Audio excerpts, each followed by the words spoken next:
اس سے معلوم ہوتا ہے کہ زمین یعنی اپنی جائے تقرر پر خلیفہ کی حیثیت سے بھیجے جانے سے پہلے ان دونوں کو امتحان کی غرض سے جنت میں رکھا گیا تھا تاکہ ان کے رجحانات کی آزمائش ہو جائے۔ اس آزمائش کے لیے ایک درخت کو چن لیا گیا اور حکم دیا گیا کہ اس کے قریب نہ پھٹکنا، اور اس کا انجام بھی بتا دیا گیا کہ ایسا کرو گے تو ہماری نگاہ میں ظالم قرار پاؤ گے۔ یہ بحث غیر ضروری ہے کہ وہ درخت کون سا تھا اور اس میں کیا خاص بات تھی کہ اس سے منع کیا گیا۔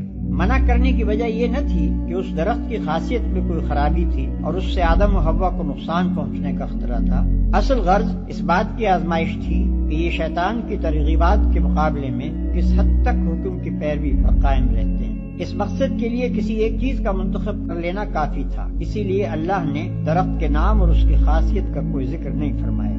اس امتحان کے لیے جنتی کا مقام سب سے زیادہ موزوں تھا۔ دراصل اسے امتحان گاہ بنانے کا مقصود یہ حقیقت انسان کے ذہن نشین کرنا تھا